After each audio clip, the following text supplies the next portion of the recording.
see, I mean, obviously the games are crazy important right now, but just when the pitchers go through those drills, it seems like they're always having a lot of fun. Well, certain guys really like going through it. I think a Severino loves going through it. I think a Tanaka loves going through it.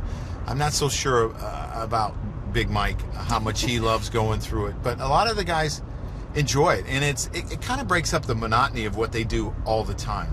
They get to do something different. And it seems like they have a lot of fun with each other. You look at, you mentioned Gardner. He's been a prankster since he's been here. Best prank this year that you were aware of? Well, you know what he really likes to do is he really likes to roll all the balls out in where Headley takes ground balls, and it really irritates Head that he likes to do it the other day Headley got mad at him, just like two brothers would, and went into his locker and threw his clothes out. So Gardy, Gardy's not going to back down ever. So I think Gardy repaid him somehow. But I mean, those are the kind of things that you want to go on in a clubhouse because you want guys to have fun this time of year and to relax and enjoy what they're doing. Were you involved in any pranks this year, spring training or regular season? No, but I have been involved. I think, one of my favorite ones was, it was a couple of years ago, and, in New York City, if you forget to pay your parking ticket or whatever, after, I think, 90 days, they put out, for your arrest if you were stopped. So Nooney got hurt, didn't pay the parking, then got sent on rehab, sent down to Florida, and when he got it back, there was a warrant for his arrest, and he was kind of in a panic when he came back. So it's the month of September, and we were out of it with about a week to go.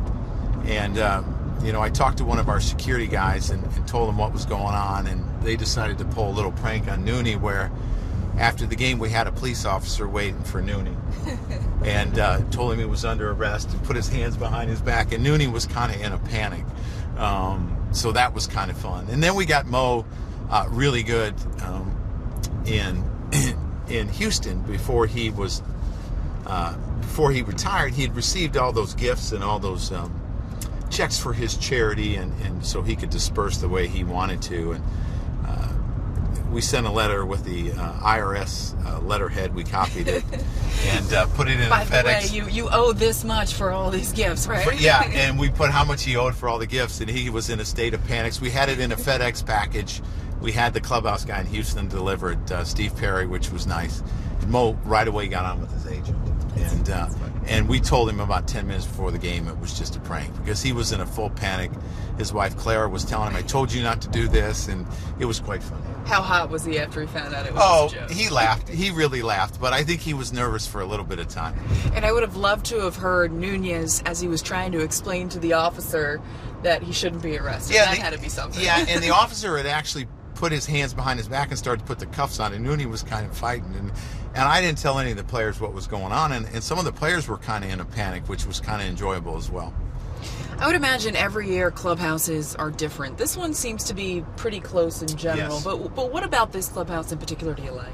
I think there's just, like you said, a lot of closeness. There's a lot of guys pulling for each other, and there's a lot of accountability in that locker room, which I think is extremely important during the course of the season because there's an expectation that the guy next to you is going to do something right. And they hold each other accountable and get on each other, but they do a lot of things together, and I think that's why it works so well. You guys spend a lot of time together. Too much. Probably more time than you spend with your family, yes. During the season. So a couple questions for you as far as who would be the guilty party. So you look at the roster, most likely to be late for a bus. Oh, Brendan Ryan for sure. I mean, that's hands down. Most likely to forget his passport. That would be Brendan Ryan. Is there anything that Brendan Ryan... Well, it just depends what you ask. Most likely to win an academic award. I know you have a couple on this team, so... Well, we have a Vanderbilt guy in Caleb Cotham. Mm-hmm. We have a Duke guy in Chris Capiano, and you have a Georgia Tech guy in Mark Teixeira.